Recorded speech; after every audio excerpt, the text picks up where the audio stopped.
विष्णु कैर्माडि पश्यत् यतो वृतानि पश्पशि इन्द्रस्य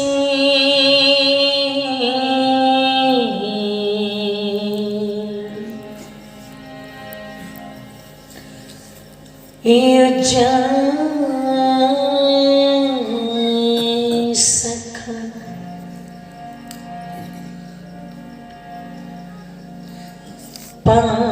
पावकाना सिरस्वती वाजे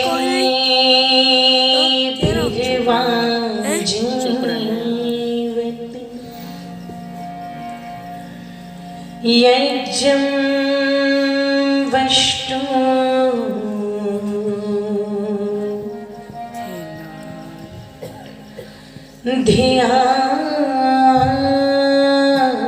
धियावसु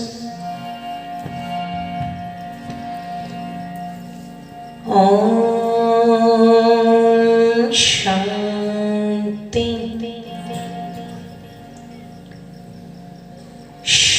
शान्ति शान्ति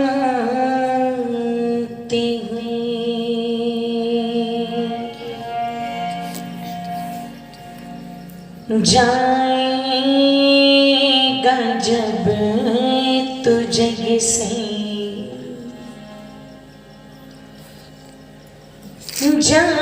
जाएगा जब तू जग से कुछ भी न साथ होगा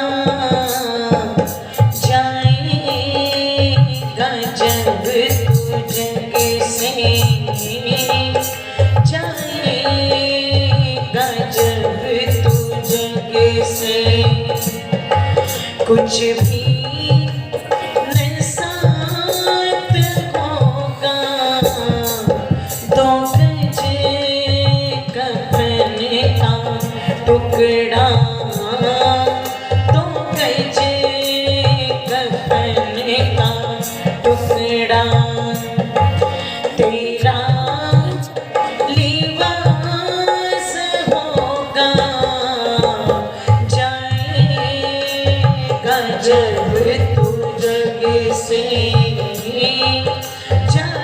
जाएगा जब तू जग से कुछ भी न साथ होगा तो गज कफन का टुकड़ा तो गज कफन का टुकड़ा तेरा लिबास होगा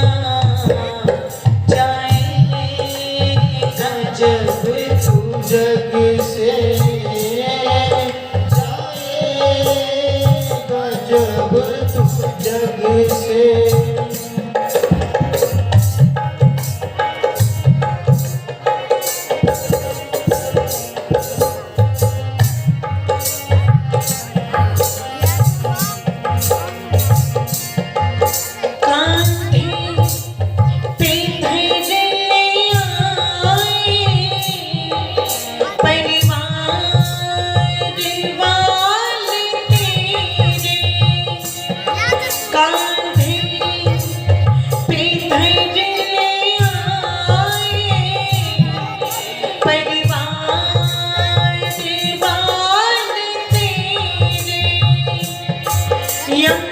यमदूत पकड़ कर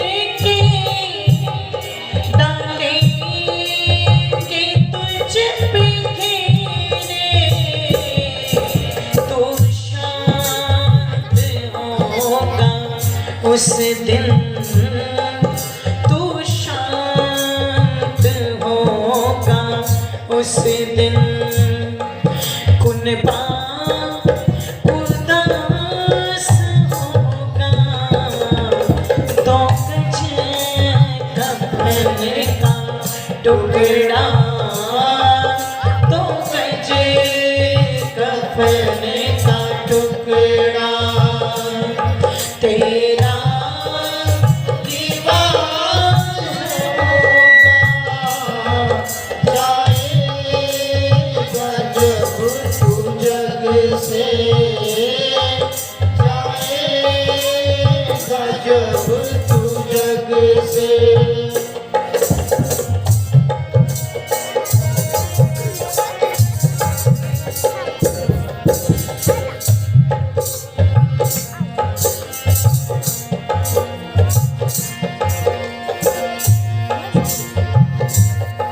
चुन चुन के लकड़ियों में रख देंगे तेरे शव को, चुन चुन के लकड़ियों में रख देंगे तेरे शव को, मेहतर वो झंडे उठा ले आकर तेरे कफन को,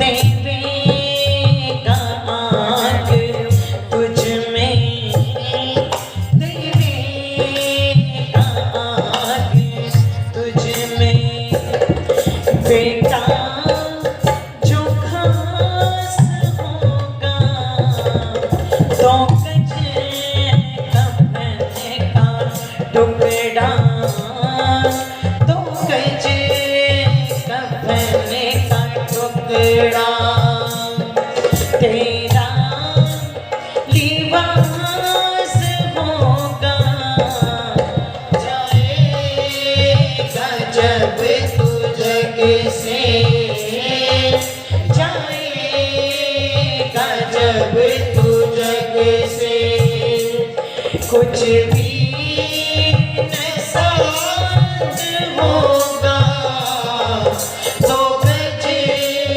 कफन का टुकड़ा, तो कजे कफन का टुकड़ा, तेरा लिबास होगा, जाएगा जब तू जग से, जाएगा जब तू जग से, माटी में मिले माटी, वाणी भी खाक होगी, माटी में मिले माटी, वाणी भी खाक होगी, कंचन सी तेरी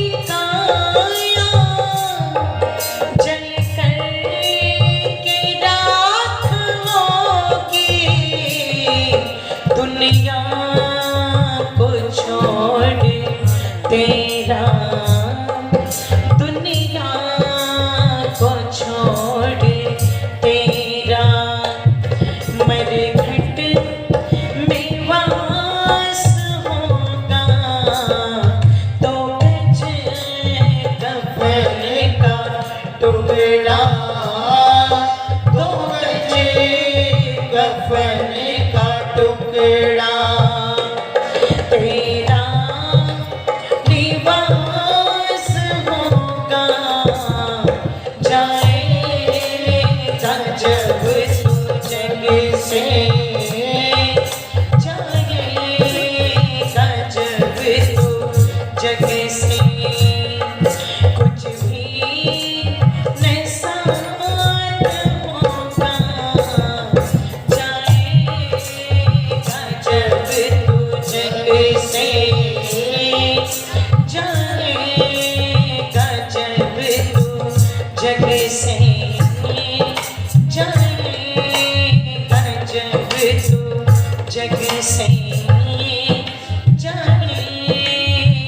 जब तो जग से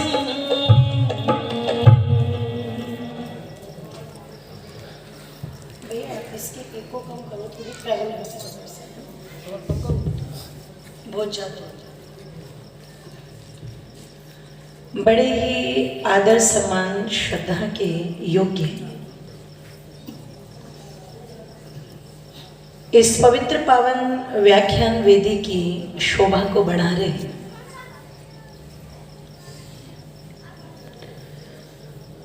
सरलता और सौम्यता की प्रतिमूर्ति आदरणीय बाबूजी श्री मानक चंद जी आर्य, श्रद्धे सम्मान्य बाबूजी श्री ताराचंद जी आर्य, बहुत ही आदर और सम्मान श्रद्धा के योग्य है। अभी मुझसे पूर्व जिनका बहुत सुंदर और सारगर्भित सा व्याख्यान आप सुन रहे थे, सम्मान्य श्रद्धे भ्राता विष्णु जी आर्य और मेरे साथ वाद्य यंत्र पर बहुत अच्छी संगति करने वाले आदरणीय भ्राता ब्रजेश जी,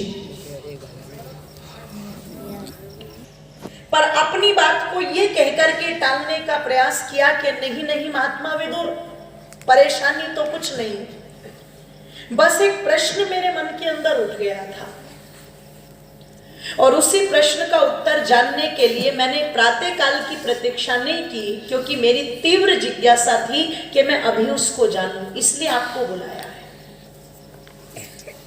महात्मा विदुर ने कहा तो प्रश्न कीजिए। तो वहां पर पूछते हैं महाराज धृतराष्ट्र कि मैं पूछना चाहता हूं इस संसार में किस प्रकार के व्यक्तियों का जीवन सफल माना जाता है। ध्यान से सुनो, क्या प्रश्न था जी? संसार के अंदर किस प्रकार के व्यक्तियों का जीवन बोलो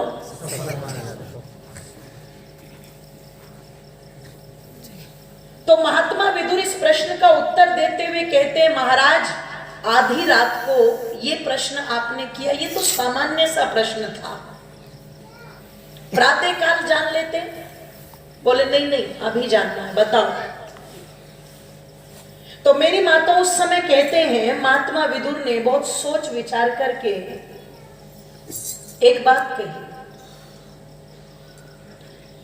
कि आप पूछ रहे हैं संसार के अंदर किस प्रकार के व्यक्तियों का जीवन सफल है, तो सुनिए महाराज, इस संसार में वैसे तो बहुत प्रकार के व्यक्ति मिलेंगे आपको, शायद दुनिया में इतने रंग नहीं है जितने ढंग की मनुष्य की बोल दो जरा मानसिकता है। और ये कहा जाता है कि गिरगिट की भांति रंग बदलना, गिरगिट में भी गिने चुने रंग होते हैं बेचारे में, पर इस मनुष्य के मस्तिष्क में इतनी खुरापात भरी हुई है, ये कब कौन सा रंग दिखा दे इसके जन्म देने वालों को भी पता नहीं चलता, इसका भेद नहीं मिलता। ध्यान रखना, भिन्न भिन्न प्रकार के लोग, अलग अलग मानसिकता के लोग, बहुत प्रकार के मनुष्य हैं, पर उन बहुत प्रकार के मनुष्यों में भी अगर मोटी मोटी बात की जाए कि किस प्रकार के व्यक्तियों का जीवन सफल है, तो महाराज केवल 2 प्रकार के व्यक्ति ऐसे हैं जिनका जीवन सफल मानना चाहिए। कितने जी बोलो? वैसे तो बहुत प्रकार के हैं, पर उन बहुत प्रकार के व्यक्तियों में से चुनाव कर लो कि केवल 2 कैटेगरी ऐसी हैं, यदि इस 2 कैटेगरी पे किसी का जीवन खरा उतरता है तो बस सफल वही है, बाकी तो सब बोझ ही ढोने में लगे हुए हैं। तो आश्चर्य में भर करके महाराज धृतराष्ट्र कहते हैं केवल 2 तरह के। बोले हाँ, कि उनके क्या लक्षण हैं?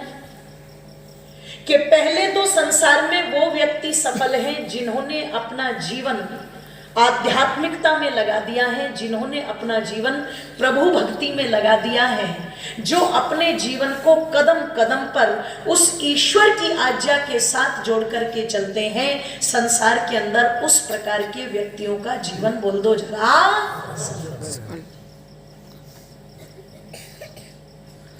जो प्रातः काल उठते हैं तो परमात्मा से प्रार्थना करते हुए प्रातरग्निम प्रातरिंद्रम हवामहे, जो स्नान करने के लिए जाते हैं तो मंत्र बोलते हैं, परमात्मा को याद करते हैं, जो भोजन करने के लिए बैठते हैं तो परमात्मा को याद करते हैं, अन्नपते अनशनो देहन व्यवस्थ सुष्मिणा, जो किसी कार्य को करते हैं तो परमात्मा को याद करते हैं, स्वस्ति पंथाम अनुचरेम, जो पता लगा शाम को घर आते हैं तब संध्या के मंत्र बोल करके परमात्मा को याद करते हैं, और रात्रि में सोने जाते हैं तब परमात्मा को याद करते हैं, या जागृतो दूर मुदयति दैवम, जो अपनी दिनचर्या को ईश्वर की व्यवस्था के साथ जोड़ देते हैं, उन व्यक्तियों का जीवन सफल जानना भी और मानना भी। पर आज की यदि मैं बात करूं, एक समय था जब अनपढ़ लोग उठा करते थे तो अपनी भाषा में राम का नाम, हरि का नाम, ओम का नाम कुछ ना कुछ उनके मुंह से बोल दो जरा, निकलता जरूर था। वो धरती पर पैर रखते थे तो भी अपने हाथों को अपने चेहरे पर लगा करके, हे परमात्मा तुझे नमन हो, तेरी कृपा सब पर बनी रहे परमात्मा, पता नहीं कितने अच्छे शब्द बोल करके वो उठते थे, भगवान को याद करते थे। आज सुबह आंखें खुल जाएगी, एकदम भागेगी चप्पल पहन के, ओहो आज तो उससे पैसे लेने हैं, जल्दी भागो नहीं तो निकल जाएगा, अभी दबोचना पड़ेगा जाकर के। माताएं उठती है तो तुरंत इनको चिंता रहती है, कुकर में सीटी लगवा दो नहीं तो सारे काम अधूरे पड़े रहेंगे, फिर सुनने को मिलेगी। और युवा पीढ़ी उठती है तो उसे एक ही चिंता रहती है, मोबाइल की बैटरी कितनी % रह गई, लाओ जल्दी से लगा दो। यही होता है ना ज्यादातर। और अगर इनसे कह दो कि जी परमात्मा का नाम ले लिया करो, संध्या कर लिया करो, भगवान का नाम ले लिया करो, तो जानते हो क्या कहते हैं? जानते हो क्या कहते हैं? बोले हमें तो जहर खाने तक की भी फुर्सत, जोर से बोलो, टाइम नहीं है हमारे पास। और जो ये कहते हैं कि हमें जहर खाने तक की फुर्सत नहीं है, टाइम नहीं है हमारे पास, मैंने उन्हीं व्यक्तियों को देखा ताश की पत्तियां खेल रहे हैं। 4 खेलने वाले और 10 उनके ऊपर ऐसे पड़े हुए हैं जैसे वर्ल्ड कप चल रहा हो यहाँ। और ये महेंद्र सिंह धोनी और कोई विराट कोहली हो, इनमें कोई कुछ और कोई कुछ हो। मतलब अच्छे कार्य करने के लिए समय नहीं है, संध्या के लिए समय नहीं है, ब्रह्म यज्ञ के लिए समय नहीं है, गायत्री मंत्र का जाप करने के लिए समय नहीं है, ध्यान उपासना के लिए समय नहीं है, योगाभ्यास के लिए समय नहीं है, लेकिन ताश खेलने के लिए समय है। और अगर उनसे पूछोगे दादा ये क्या कर रहे हो, बोले कुछ नहीं बस थोड़ा सा टाइम। और तुम क्या हंस रही हो, तुम कोई कम थोड़ी ना।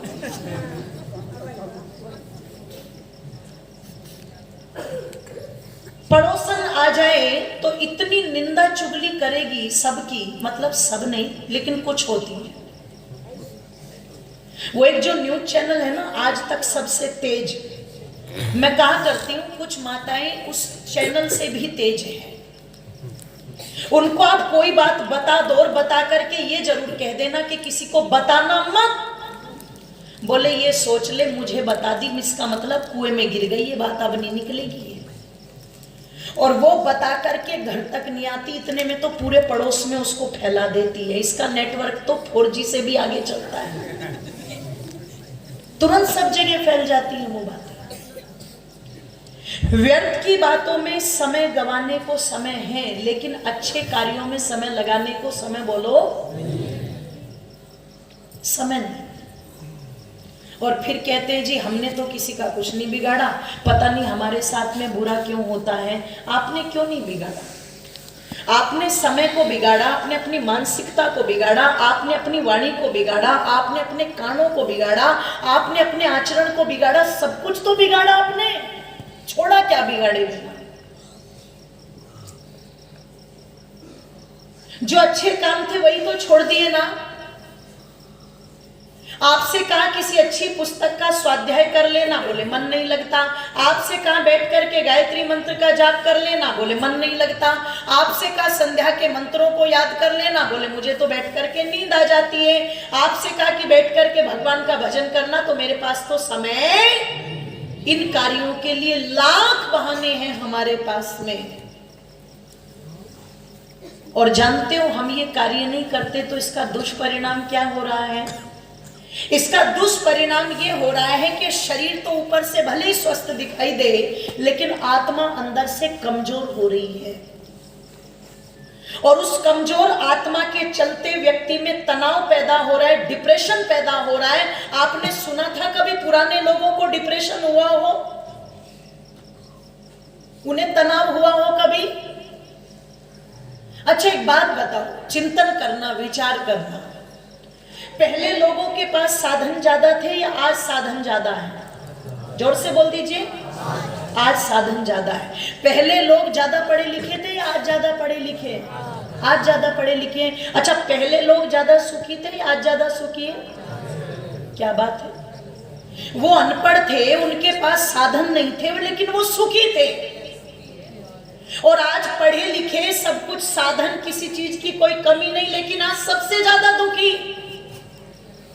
पहले पता लगा घर छोटे होते थे, पर एक एक घर में कई कई परिवार, कई कई महिलाएं एक छत के नीचे अपना गुजारा कर लेती थी। क्यों? घर तो छोटे थे पर दिल बहुत बड़े थे।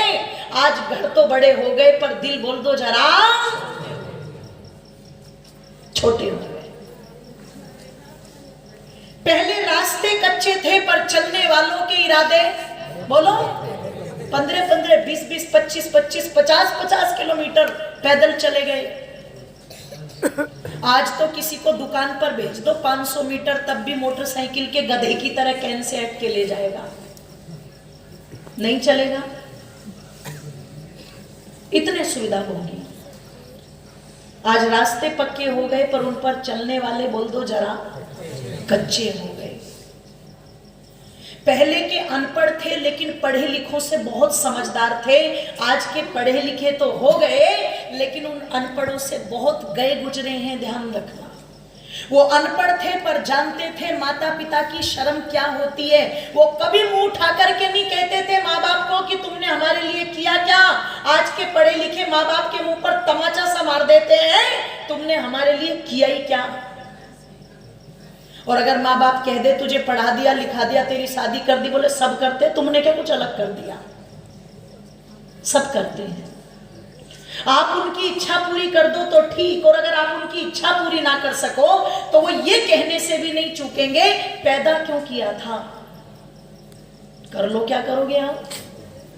जब अनपढ़ थे तब तो किसी के माँ बाप वृद्धाश्रम में नहीं रोते थे ना, लेकिन आज पढ़े लिखों के माँ बाप बोल दो जरा वृद्धाश्रम में रो रहे हैं। इसका मतलब कहीं ना कहीं गड़बड़ तो जरूर हुई।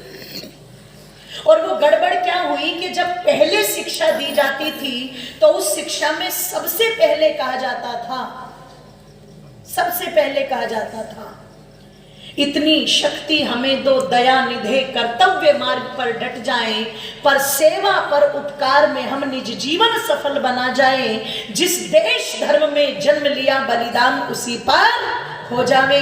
विद्यालय के अंदर बच्चों को ये पंक्तियां पढ़ाई जाती थी प्रार्थना के रूप में। उस परमात्मा के साथ जोड़ा जाता था। सबसे पहले विद्यालय में आकर के क्या करो? प्रार्थना करो। उस ईश्वर की व्यवस्था के साथ जोड़ा जाता था। घर में माता पिता हैं तो बच्चे के हाथ से गाय को रोटी दिलवाना, बच्चे के हाथ से दान दिलवाना, बच्चे के हाथ से छत पर पक्षियों के लिए जल रखवाना, ये सारे काम सिखाए जाते थे। तो उनके जीवन में अपने आप धार्मिकता, आस्था, परोपकार, निष्ठा, दया, ये सब कुछ प्रवेश कर जाता था। आज वो सारी चीजें तो बड़ों के अंदर से निकल करके चली गई। आज तो मैं एक बार जा रही थी गाड़ी में अपने भाई के साथ में, दो लड़कियां स्कूटी पर थी दिल्ली के अंदर। सामने हनुमान जी का मंदिर आया तो तुरंत हाथ हिला करके कहती है हाय हनु। हनुमान जी का भी शॉट बना दिया, हनु हाय हनु। ये भक्ति हो गई। आप चिंतन करो, विचार करो। आप सोच करके देखो। अगर चाहते हैं कि जीवन के अंदर मजबूती आए तो कहीं ना कहीं परमपिता परमेश्वर की व्यवस्था से अपने आप को जोड़ना बोल दो जरा। और कवि ने बहुत सुंदर शब्दों में लिखा था, क्या लिखा था? आइए तालियों को खोल भी देना और बोल भी देना। नहीं माताओं, मैं वोट थोड़ी ना मांग रही ना, तालियां नहीं बजानी, भजन के साथ तालियां बजानी, वैसे नहीं बजानी। सभी बोल भी देंगे और तालियों को खोल भी देंगे कि मुख से ओम शुभ नाम लो, मन विषयों से थाम लो, हाथों से ये काम लो कि शुभ कर्मों में दान करो। मुख से ओम शुभ नाम लो, मन विषयों से थाम लो, हाथों से ये काम लो कि शुभ कर्मों में दान करो। आप लोगों से तालियां बजानी आती नहीं कि बजानी रहे हो आप लोग? दोनों हाथ ऊपर उठाओ और एक साथ तालियां बजाओ। चलो जाओ। ये तो थी नेताओं वाली, तो अब भजन वाली तालियां बजाओ एक साथ।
शक्ति भर के अंग मेरे चलो आर्यों के सत्संग में, गुरु भीष्म सा प्रचार करो, मुख से ओम शुभ नाम लो, मन विषयों से थाम लो, हाथों से ये काम लो कि शुभ कर्मों में दान करो, मुख से ओम शुभ नाम लो, मन विषयों से थाम लो, हाथों से ये थाम लो कि शुभ कर्मों में दान करो, आज शुभ कर्मों में दान करो, तुम शुभ कर्मों में दान करो, आज शुभ कर्मों में दान करो, तुम शुभ कर्मों में दान करो, आज शुभ कर्मों में दान करो, तुम शुभ कर्मों में दान करो, आज शुभ कर्मों में दान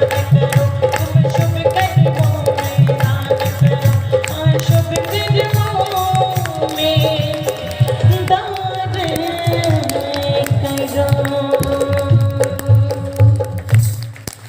बोलिए सत्य सनातन वैदिक धर्म की जीवन के अंदर हम अब 1,00,000-2,00,000 का दान देगा, वो नहीं पूछेगा कि तुम कहाँ लगाओगे, पर जो 10 रुपए 20 रुपए 50 रुपए देगा ना, वो जरूर काम खा जाएगा, वो जरूर आके चौधर चलाएगा, कहाँ लगाए रजिस्टर दिखाओ, रजिस्टर दिखाओ। इसलिए मैं कहा करती हूँ, जेब के अंदर जो नोट होते हैं ना बड़े बड़े, वो कभी नहीं बचते, ये चिल्लर पार्टियां ही बचती फिरती है, ध्यान रखना, यही फिरते हैं बचते हुए, वही लोग पैर खींचने की कोशिश करते हैं। कोई कुछ अच्छा करने की कोशिश करता है तो उसके खिलाफ षड्यंत्र रचाएंगे, और ये बात आज नहीं, ये शुरू से चलती ही आ रही है, ध्यान रखना। इसलिए किसी कवि ने बहुत सुंदर शब्दों में लिखा था कि इस देश की दीवार में कहां दरार नहीं, सच पूछो तो सही सलामत एक भी दरो दीवार नहीं। अब ये मत पूछना कि इस चमन को किसने लूटा, अब ये मत पूछना कि इस चमन को किसने लूटा, बल्कि ये पूछना कि लूट में कौन कौन हिस्सेदार नहीं, सभी तो हिस्सेदार बन करके बैठ जाते हैं।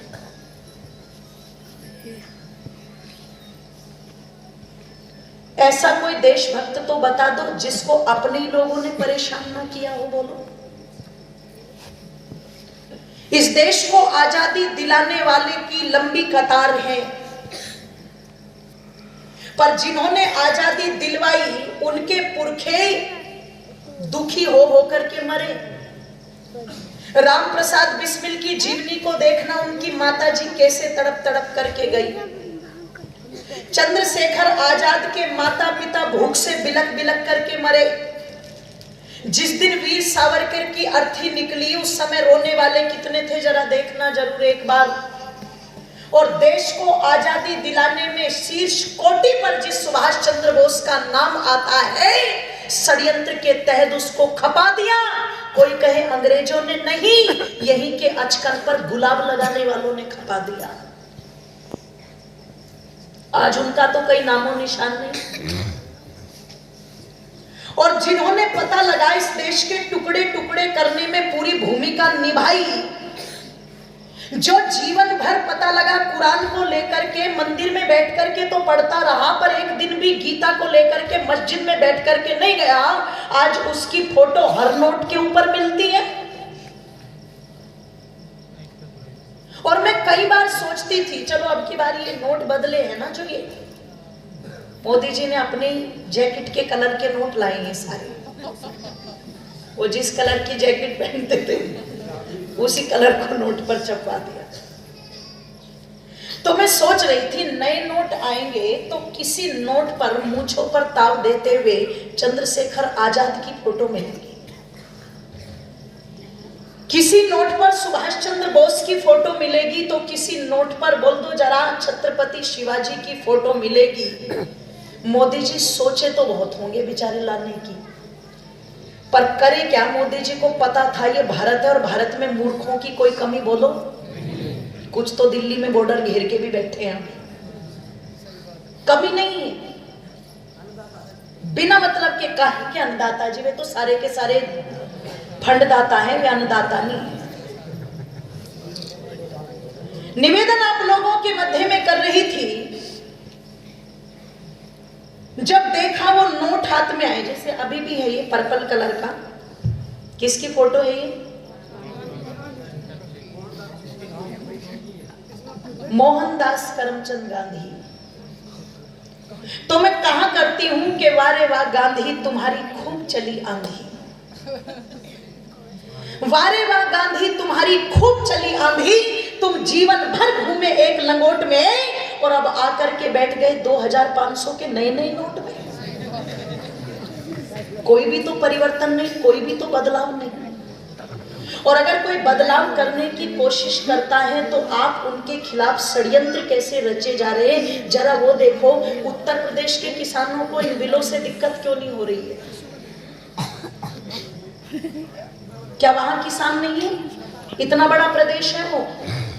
बंगाल में भी किसान है, बिहार में भी किसान है, उड़ीसा में भी किसान है, केरल में भी किसान है।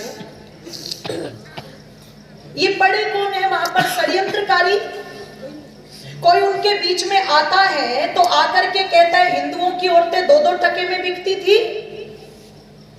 ये किसान है क्या जो अपने बहन बेटियों की बेइज्जती करवा रहे हैं? जरा बात सोचो आप, ये सुनने लायक या सहन करने लायक बात थी क्या? और ये चल रहा है ना वहां पर। और समझाते समझाते लोग मर गए। अगर उन बिलों को देखे तो वो तो फाइल पहले से तैयार थी, वो तो पहले से तैयार थी। और निवेदन आप लोगों के मध्य में कर दो, इस देश की हालत जो इतनी बिगड़ी हुई है, इतनी बिगड़ी हुई है, उसे कोई कम नहीं सुधारा, बहुत हद तक सुधारा। इतना सुधार दिया कि राम मंदिर का जो झगड़ा इतने दिनों से चल रहा था, कौन माई का लाल कहता था कि बन जाएगा, लोगों को यही लगने लगा था नेता आते और नारे दे के चले जाते, पर नारा भी दिया, अयोध्या की धरती पर राम मंदिर बोल दो जरा, बनवा भी दिया। ध्यान। लोग कहते थे एडी से चोटी तक का जोर लगा लो, धारा 370 हटा नहीं सकते, क्योंकि हटाना नहीं चाहती थी पिछली सरकारें। और अब हट गई तो क्या कर रहे हैं? वापस लगाने की सोच रहे हैं। सोचो आप, कितने देशभक्त, कितने राष्ट्रभक्त हैं ये, वापस लगाने की सोच रहे। पर जरा चिंतन करो, जिस प्रांत के अंदर तिरंगे झंडे को जलाया जाता था और भारत माता मुर्दाबाद के नारे लगते थे, इतने वर्षों में आप लोगों ने भी देखा होगा, मैंने खुद जम्मू में जाकर के देखा है, मैं गई इस दौरान जम्मू, जहां भारत माता मुर्दाबाद के नारे लिखे रहते थे, आज हर जगह चौक चौक पर आपको एक ही नारा सुनाई देगा, भारत माता जिंदाबाद। ये परिवर्तन छोटा परिवर्तन नहीं है, ये बहुत बड़ा परिवर्तन है। ये बहुत बड़ा परिवर्तन है कि अब तक देश के अंदर 2 ही नाम आते थे, या तो गांधी या नेहरू, पर पहली बार ये चीज खुल करके आई है कि भारत की जनता ने अपना पहला प्रधानमंत्री अगर चुना था तो वो आजाद भारत में सुभाष चंद्र बोस को चुना था। ये पहली बार निकल करके आया। और ये भी पहली बार आया कि जब भी इस भारत के बॉर्डर से कोई फौजी उस देश की सीमा में चला जाता था तो उसकी गर्दनें कट करके आती थी। साहब हेमराज तो याद होगा ना, जिसका सर काट के और लाश की गठड़ी बांध के और बाप के हाथ में पकड़ा दी थी, लो ले लो। और तब बाप ने रोते रोते कहा था, जब फौज में भर्ती करते हो तो आधा इंच की भी लंबाई कम नहीं लेते तुम, और जब लाशें देते हो तो गठड़ियों में बांध बांध के दे देते हो। जिंदा तो पूरे लेते हो लंबाई, तो मरे हुओं की भी लंबाई पूरी दे दिया करो। गर्दनें कट कट करके आती थी। पर क्या बात है, अब की बार पहली बार ऐसा हुआ। भारत का एक विंग कमांडर, नाम क्या है? क्या बात है, अभिनंदन, देखा तुमने? चला गया था और 2 ही दिन हुए थे ना, एक वीडियो बना करके डाल दी। और जब वीडियो बना करके डाली तो प्रधानमंत्री वास्तव में कैसा होना चाहिए वो साबित कर दिया था उस दिन। ये कह करके कि जितनी खरोंचे अब तक चेहरे पर हमने देख ली सो देख ली, अगर इसके बाद एक भी खरोंच इसके चेहरे पर बढ़ी तो पूरा का पूरा पाकिस्तान अंजाम भुगतने के लिए तैयार रहेगा। साफ चुनौती दे दी। 2 दिन नहीं लगे, 2 दिन के अंदर ही अंदर ऐसे छोड़ने आए बाघा बॉर्डर पर अभिनंदन को, जैसे अपने दामाद को छोड़ने आ रहे हो। आए कि नहीं आए? तो सही सलामत छोड़ करके गई। ये होती है ताकत, ये परिवर्तन देखा जा रहा है। और एक बात और कह दूं, लोग कहते हैं जी ऐसे कोई और भी वापस आया। मैंने कहा हाँ आया। मैंने कहा लंका में जाकर के हनुमान जी भी ऐसे ही वापस आए थे, है ना। लोग कहते अपनी पूंछ से आग लगा दी थी, वैसे वो वाली पूंछ नहीं थी हनुमान जी की, उनकी पूंछ थी। जो भी कोई काम होता था उनसे पूछा जाता था। तो मैंने कहा हनुमान जी इसलिए आए थे क्योंकि उनकी पूंछ लंबी थी, और मैंने कहा अभिनंदन इसलिए आए हैं कि उसकी मूंछ लंबी थी। दोनों ही स्वाभिमान से भरे भराए थे। और पंक्तियां लिखी थी मैंने उस समय कुछ, क्या कि भारत माँ तेरी शान बढ़ाकर, कि भारत माँ तेरी शान बढ़ाकर, अरे अभिनंदन घर आया है, कि भारत माँ तेरी शान बढ़ाकर, अरे अभिनंदन घर आया है। डंडे पर झंडा भारत का लहर लहराया है। डंडे पर झंडा भारत का लहर लहराया है। भारत माँ तेरी शान बढ़ाकर, भारत माँ तेरी शान बढ़ाकर, अभिनंदन घर आया है। डंडे पर झंडा भारत का लहर लहराया है। डंडे पर झंडा भारत का लहर लहराया है।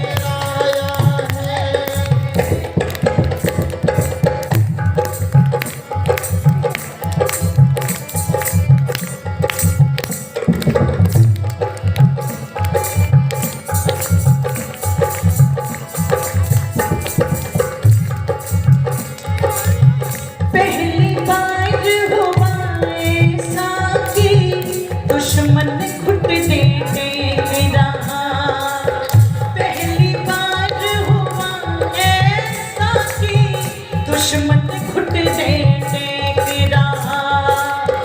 पाक दीना पाक जो हरकत, उस पर क्यों ना खेद रहा। पाक दीना पाक जो हरकत, उस पर क्यों ना खेद रहा। उड़ के गया वो पवन पुत्र जो, उड़ के गया वो पवन पुत्र जो, लंका जला कर आया है। डंडे पर झंडा भारत का लहर लहराया है। डंडे पर झंडा भारत का लहर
बस पूरी थी, आँखों में नाटक था वीर के, ना कोई मजबूरी थी। पुलवामा का बदला लेने की इच्छा बस पूरी थी। वीर गति को जो प्राप्त हो गए, वीर गति को जो प्राप्त हो गए, उनका मान बढ़ाया है। डंडे पर झंडा भारत का लहराया है।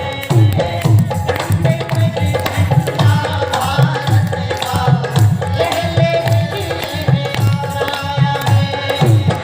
भारत माँ तेरी शान बढ़ाकर, भारत माँ तेरी शान बढ़ाकर अभिनंदन घर आया है।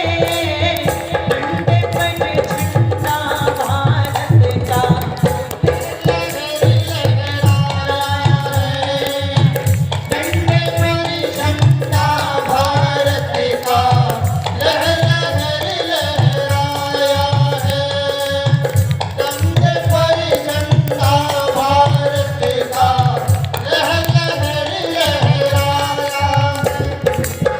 आज रचा इतिहास जो तूने, गीत तेरे अब गाएंगे। आज रचा इतिहास जो तूने, गीत तेरे अब गाएंगे। अगली पीढ़ी के बच्चे अभिनंदन नाम धराएंगे। अगली पीढ़ी के बच्चे अभिनंदन नाम धराएंगे। आज रचा इतिहास जो तूने, गीत तेरे अब गाएंगे। अगली पीढ़ी के बच्चे अभिनंदन नाम धराएंगे। अंजलि ने लिख करके कविता, अंजलि ने लिख करके कविता रे तुझको शीश झुकाया रे। डंडे पर झंडा भारत का लहराया है। डंडे पर झंडा भारत का लहराया है।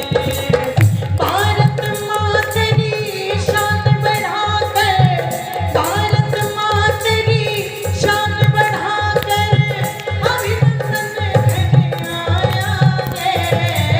डंडे पर झंडा भारत का लहराया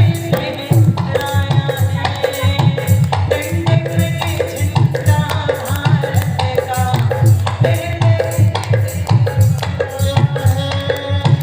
डंडे पर झंडा भारत का लहराया है। डंडे पर झंडा भारत का लहराया है। डंडे पर झंडा भारत का अजी अभिनंदन आया। अजी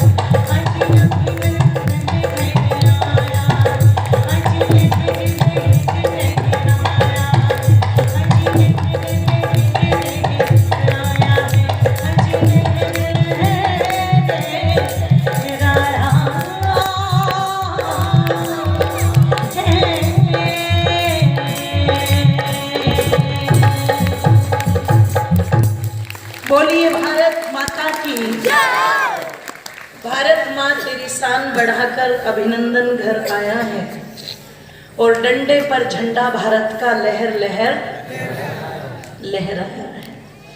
ये भी पहली बार हुआ होगा, नहीं तो जेनेवा संधि तो पहले भी थी ना, पर कितना 39 साल के बाद गया तो था काले बाल लेकर के, पर आया बोल दो जरा सफेद बाल लेकर के। और जब घर पर आकर के सबसे मिलता है तो सफेद कपड़े पहन करके सर पर दुपट्टा रखे एक स्त्री दरवाजे के पीछे से देख रही है। किसको? अजीत सिंह को। और जानते हो अजीत सिंह ने पूछा किससे? अपनी भाभी विद्यावती से, भगत जी की मां से। ये जो औरत मुझे दरवाजे के पीछे देख रही है, ये कौन है? विद्यावती दाढ़ दे करके रोई थी कि अजीते इतना पागल हो गया जो इस देश को आजादी दिलाने में अपनी पत्नी को भी भूल गया, जिसके साथ फेरे लिए थे, जिसके साथ जीने मरने की कस्में खाई थी, तेरी ये वही पत्नी है, हरनाम कौर। आप चिंतन करो, विचार करो, देशभक्ति में कितना चूर के पत्नी तक की याद नहीं, और वो पत्नी भी कितनी त्यागमयी देवी रही होगी। 39 साल पति के बिना बिता दिए उसने।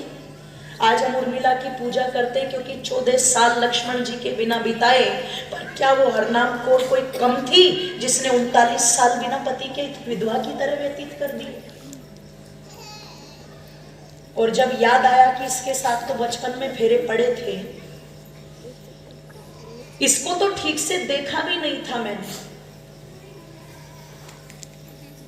और चला गया था छोड़ करके। आज इतने वर्षों के बाद पत्नी को मौका मिला था कि अपने पति से कुछ बात कर पाती, पास आकर के बैठी, तो कहते हैं अजीत सिंह ने रेडियो चला दी।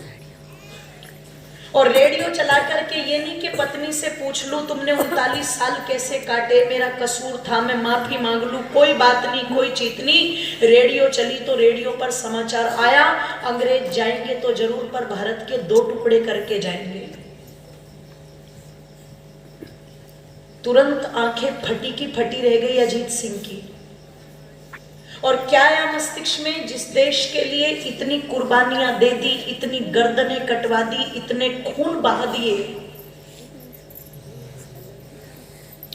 सब कुछ कुर्बान कर दिया, आज अगर उस देश को आजादी मिल भी रही है तो टुकड़े टुकड़ों में, इतना सुनते के साथ में हार्ट अटैक आया, वहीं के वहीं खत्म। हरनाम कौर के सामने ही दम तोड़ दिया। है तुम्हारे पास कि उनकी कीमत चुका सको तुम? हम आजाद भारत में बैठे हैं, अगर आज आजादी से सांस ले रहे थे उनके कारण। और किसी ने कहा था कि शहीदों की चिताओं पर लगेंगे हर वर्ष मेले, वतन पर मरने वालों का यही बाकी निशान होगा। कहाँ है शहीदों की चिताओं पर मेले? या तो उन्हें याद भी करते, या तो 15 अगस्त को, या तो 26 जनवरी को,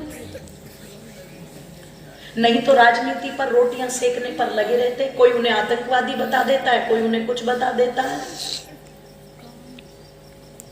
रोटियां सेकने पर लगे रहते हैं सब अपने में।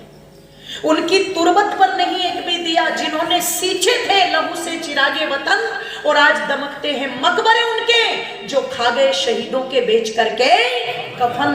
आज मकबरे तो उनके दबक रहे हैं जो बेच बेच के उनके नाम पर आजादी की रोटियां सेक गए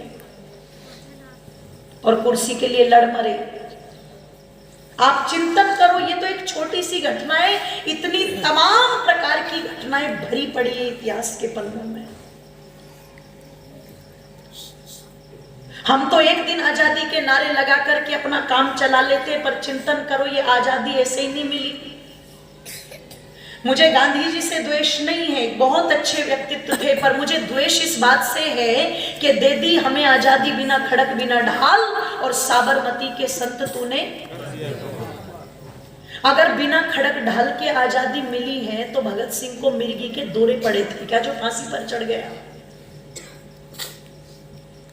अगर बिना खड़क ढाल के आजादी मिली है तो क्या जरूरत थी इलाहाबाद के अल्फ्रेड पार्क में चंद्रशेखर आजाद को अपनी कनपटी पर कट्टा रख करके बंदूक चलाने की? क्या जरूरत थी सुभाष चंद्र बोस को अपनी आईएएस की डिग्री फाड़ करके फेंकने की? क्या जरूरत थी तात्या टोपे को लड़ने की? क्या जरूरत थी झांसी की रानी को लड़ने की? क्या आवश्यकता थी महर्षि दयानंद को क्रांति का सूत्रपात करने की? अगर बिना गोलियों के, बिना बंदूकों के आजादी मिली तो? अरे बिना मांगे तो कोई भीख भी नहीं देता, ध्यान रखना। आजादी तो बहुत बड़ी दूर की बात है। ये आजादी क्रांतिकारियों के, देशभक्तों के गरम गरम खून पर तैर करके आई है। आज जिसका सुखद सा परिणाम हम भुगत रहे हैं, उन्होंने तो इसकी कीमत लौटा दी, पर आज अगर वो हमारे लक्षण देख लेते कि आज की पीढ़ी उनकी आजादी का ये फायदा उठाएगी, तो वो तो शर्म से अपने आप ही मर जाते आज दोबारा। ये देख करके वो दोबारा मर जाते। जिस देश के लिए वो लड़ गए, वो मर गए, वो खप गए, जिनका एक ही काम था इस देश को आजादी दिलाना, इसमें अपनी भाषा, अपनी ही वस्तुओं का प्रयोग करना, अपने सिद्धांतों का, अपनी बातों का प्रयोग करना, पर आज यहाँ पर अपनी ही बात बोल दो जरा, पराई हो गई। कोई फर्राटेदार आकर के इंग्लिश बोले तो तुरंत हम लोग ओहो ये तो बहुत बड़ा आदमी है, चाहे एक नंबर का ठगी आ जाए। और अपनी मातृभाषा में कोई बात करे तो वो बड़ा कमजोर सा लगता है। जबकि एक चीज मुझे आज तक समझ में नहीं आई कि जापान देश अपनी ही भाषा में तरक्की कर रहा है, चाइना अपनी ही भाषा में तरक्की कर रहा है, पर भारत पर जबरदस्ती थोपी गई चीजें आज तक थोपी चली आ रही हैं। कौन सी टेक्नोलॉजी है जिसको हम हिंदी में पढ़ेंगे तो वो समझ में नहीं आएगी, बोलो। और मैं भाषा विरोधी नहीं हूं, मेरा सब्जेक्ट खुद रहा है लिटरेचर इंग्लिश, मैं बिल्कुल भाषा विरोधी नहीं हूं। मेरी शिक्षा दीक्षा सब कॉन्वेंट में हुई, लेकिन हाँ जब उन दोनों में कंपैरिजन मैंने किया, मेरे दादाजी ने मुझे इस तरफ ये विद्या दी और स्कूल वालों ने मुझे वो विद्या दी, और जब मैंने दोनों में कंपैरिजन किया तो मुझे पता लगा मैकाले की शिक्षा पद्धति को पढ़ करके शक्ल से तो भारतीय हो सकते पर अकल से भारतीय कभी नहीं बन सकते। हमारे देश में ऋषियों को नहीं पढ़ाया जाता। युवा पीढ़ी से पूछ लो आप, कणाद कौन थे वो जानते नहीं, लेकिन वो न्यूटन को जानते हैं। क्यों? क्योंकि गुरुत्वाकर्षण का सिद्धांत किसने दिया? मतलब न्यूटन ने खींची ये सारी चीजें, उससे पहले तो उड़ते ही थे हम हवा में। कणाद ने वैशेषिक दर्शन के अंदर ऐसे कई सूत्र दे दिए जिसमें ये बता दिया कि कोई भी वस्तु ऊपर से नीचे इसलिए आती है क्योंकि पृथ्वी में आकर्षण है। न्यूटन के तो बाबा लकड़दादा जकड़दादा भी नहीं थे जब। पर दिक्कत किस बात की है? हमें न्यूटन को पढ़ाया जा रहा है लेकिन कणाद को बोलो। हमें ये तो पढ़ा दिया जाता है कि अकबर महान था। अगर वो महान था तो महाराणा प्रताप कायर थे क्या? फिर छत्रपति शिवाजी ये कायर थे क्या? अरे इनकी महानता के किस्से तो छोड़ दो, इनके तो घोड़े भी देशभक्त थे, ध्यान रखना। उनके ऊपर भी कविताएं लिख डाली कि रणवीर चौकड़ी भर भर कर चेतक बन गया निराला था, राणा प्रताप के घोड़े से पड़ गया हवा का पाला था। वो इतने बड़े देशभक्त, उनके साथ में रहने वाले वो घोड़े भी देशभक्त हुए थे। पर वो चीजें तो इतिहास के पन्नों से निकाल करके बाहर कर दी और दूसरी चीज पढ़ा दी। और मुझे तो डर लगता है किसी दिन किताबों में लोग सपना चौधरी को ना पढ़ने लगे कि वो ऐसे ठुमके मारती थी और ऐसे रागनी गाती थी। अगर यही स्थिति रही तो आ जाएगा, बिल्कुल आ जाएगा, बिल्कुल आ जाएगा। क्योंकि अगर इतनी कमजोरी हमारे अंदर रही कि कोई कुछ भी कह दे और हम तुरंत उस चीज को सहन कर ले, स्वीकार कर ले, तो दूसरे लोग तो हमें रोंदेंगे ही। वो हमें काट भी सकते और हमें बांट भी सकते हैं। तो कहीं ना कहीं विचारों में दृढ़ता तो लानी, बोलो, लानी तो पड़ेगी और सबको लानी पड़ेगी और मजबूती से लानी पड़ेगी। क्योंकि इस देश की सीमाओं पर आज भी कोई कमजोरी नहीं है। आज भी वहां पर ऐसे ऐसे हमारे देशभक्त अपने सीने को अड़ा करके खड़े हैं जो एक भी गोली भारत माता की सरहद में घुसने नहीं देते, अपने सीने पर खा लेते हैं। पर कमजोरी अगर कहीं है तो वो देश के बुलडोजर अंदर है। और इतनी कमजोरी है कि इसी देश में रहने वाले, इसी देश का खाने वाले, इसी देश की हवा में सांस लेने वाले अगर भारत क्रिकेट में जीत जाए तो ऐसे गर्दन लटका लेते जैसे इनकी नानी मर गई हो, और पाकिस्तान जीत जाए तो उसकी खुशियां मनाते। ये गद्दारी है। अफजल हम शर्मिंदा है और तेरे कातिल जिंदा। ये ऐसे ऐसे कन्हैया जैसे गद्दार कि गैर तो अपने क्या होने थे, ये अपने ही नहीं अपने, इसीलिए भारत माता के आज अधूरे सपने हैं, इसीलिए भारत माता के आज अधूरे सपने हैं। ये तो अपने क्या होने थे, ये तो अपने क्या होने थे, अपने ही नहीं अपने हैं, इसीलिए भारत माता के आज अधूरे सपने हैं, इसीलिए भारत माता के आज अधूरे सपने हैं, इसीलिए भारत माता के आज अधूरे सपने हैं, इसीलिए भारत माता के आज अधूरे सपने हैं। मोहम्मद बिन कासिम को अरब से बुलाने वाले गैर न थे, दाहर की दो कन्या अरब पहुंचाने वाले गैर न थे, सिंध के राजा ताहिर राय को खपाने वाले गैर न थे, अरब खरब की राशि को बताने वाले गैर न थे, अरब खरब की राशि को बताने वाले गैर न थे, अपनों के काले कारनामे, अपनों के काले कारनामे इतिहासों में छपने हैं, इसीलिए भारत माता के आज अधूरे सपने हैं, इसीलिए भारत माता के आज अधूरे सपने हैं। गैर तो अपने क्या होने थे, गैर तो अपने क्या होने थे, अपने ही नहीं अपने हैं, इसीलिए भारत माता के आज अधूरे सपने हैं, इसीलिए भारत माता के आज अधूरे सपने हैं, इसीलिए भारत माता के आज अधूरे सपने हैं। इतिहास के पन्नों को पलट पलट करके देखना, गद्दारों की कोई कमी नहीं रही यहाँ पर। सिंध प्रांत के राजा दाहर राय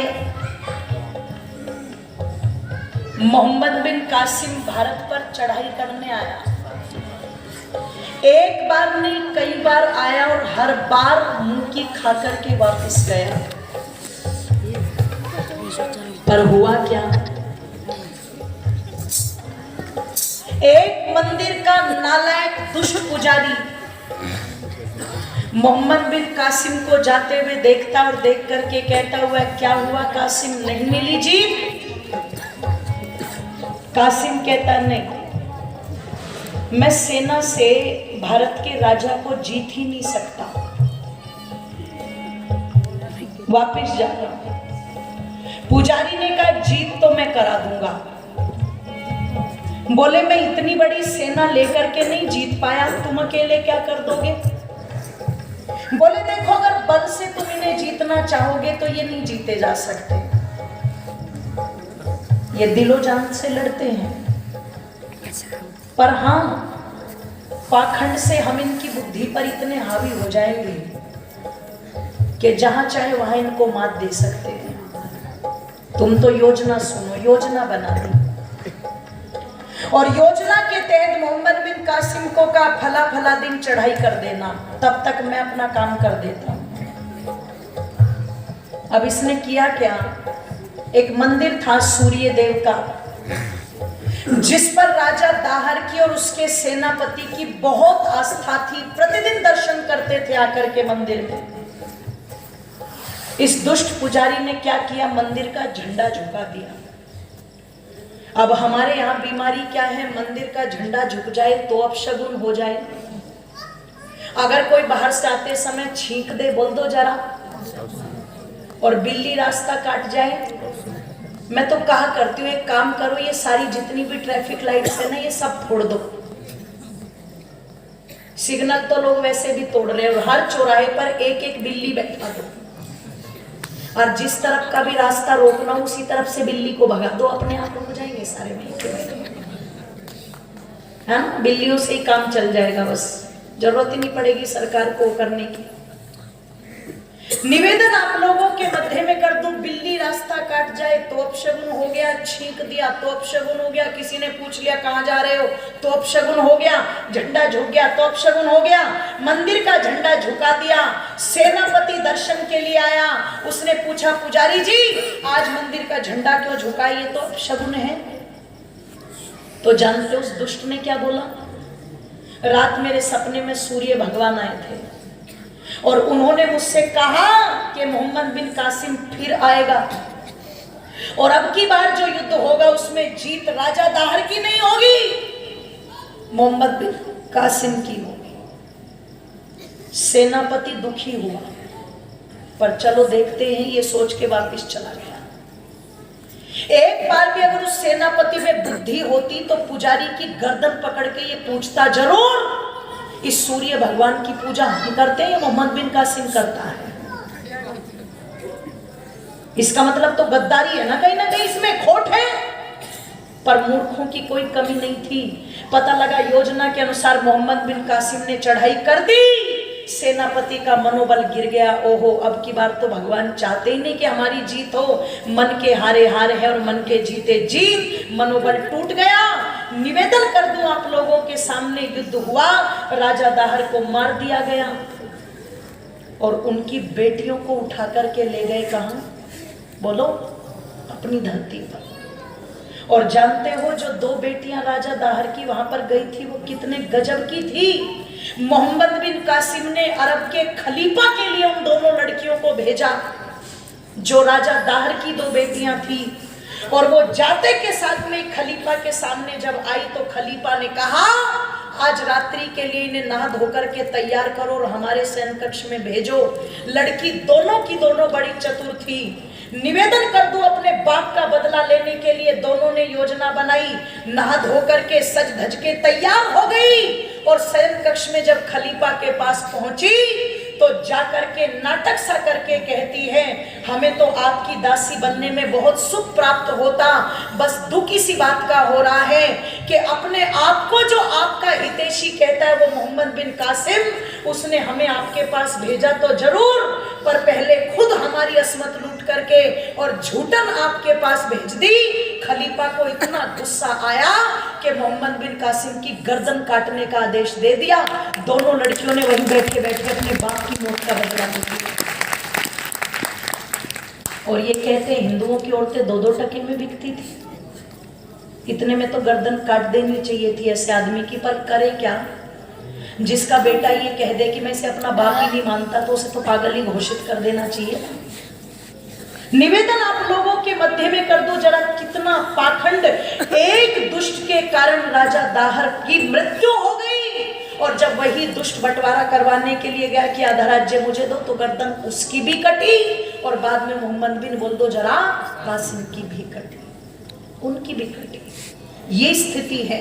और क्या है कि राजकोट के छब मंदिर को तोड़ने वाले गैर ना थे, पृथ्वीराज चौहान की आंखें फोड़ने वाले गैर ना थे।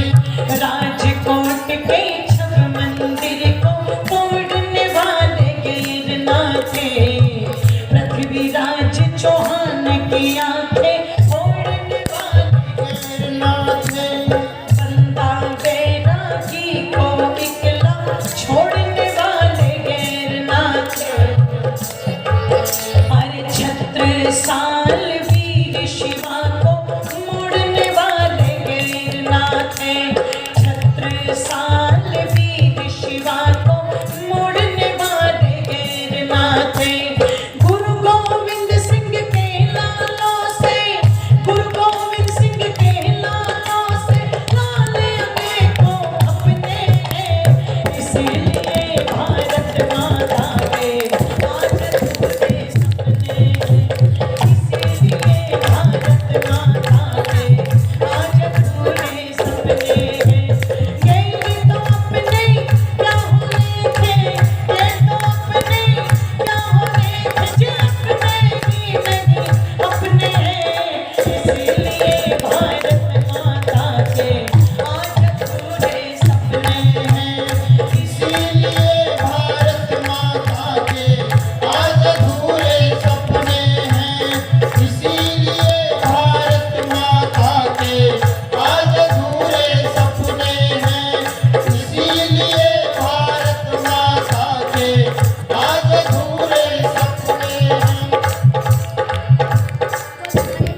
ऋषियों की बांधी मर्यादा लखने वाले गैर नाथे, वैदिक संस्कृति के विरुद्ध अज बकने वाले गैर नाथे।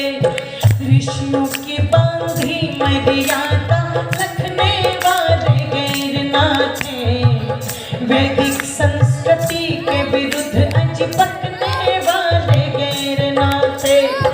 700 साल यवनों की हुकूमत रखने वाले गैर न थे, अंग्रेजों की सारी बुराइयां ढकने वाले गैर न थे, अंग्रेजों की सारी बुराइयां ढकने वाले गैर न थे। ऐसे ही रहा भारत तो ऐसे ही रहा भारत, पाकिस्तान अनेकों नपने, इसीलिए भारत माता के आज अधूरे सपने, इसीलिए भारत माता के आज अधूरे सपने हैं। गैर तो अपने क्या होने थे, गैर तो अपने क्या होने थे जी, अपने ही नहीं अपने हैं,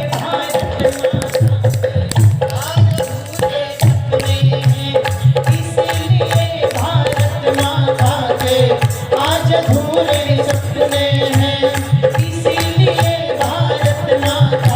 सपने हैं, इसीलिए भारत माता के आज अधूरे सपने हैं।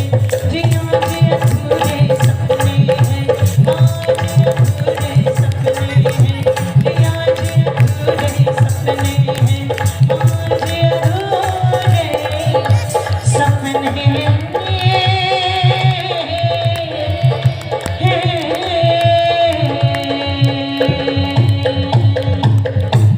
बोलिए भारत माता की जय।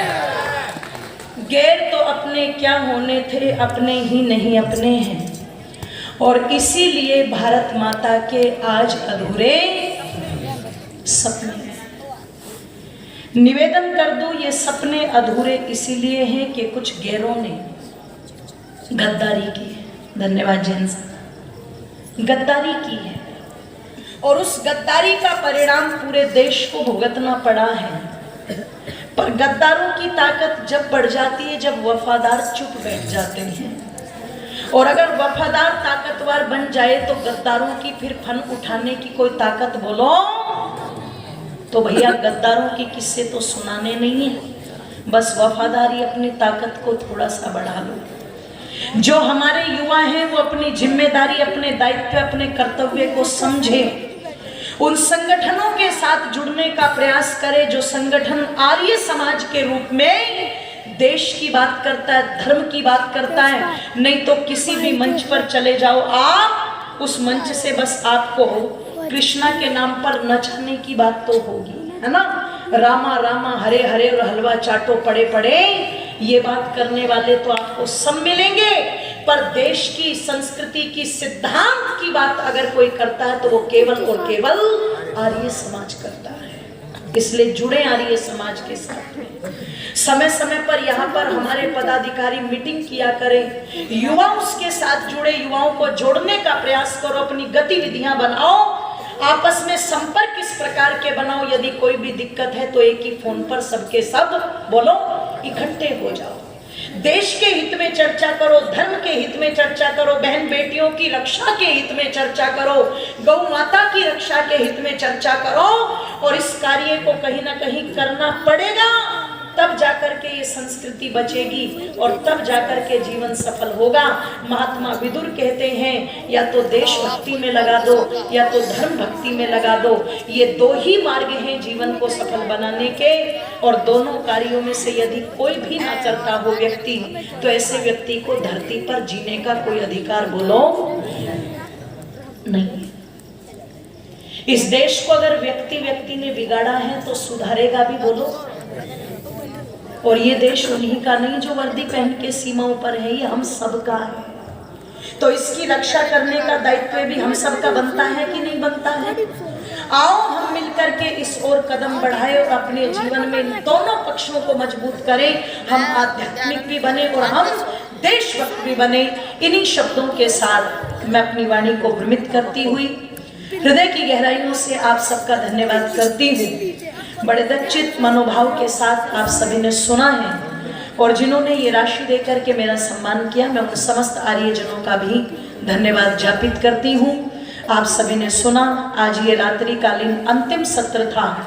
मैं अपने आर्य समाज के प्रधान जी का, मंत्री जी का, कोषाध्यक्ष जी का, सबका धन्यवाद करती हूँ जिन्होंने सुंदर से कार्यक्रम की व्यवस्था की।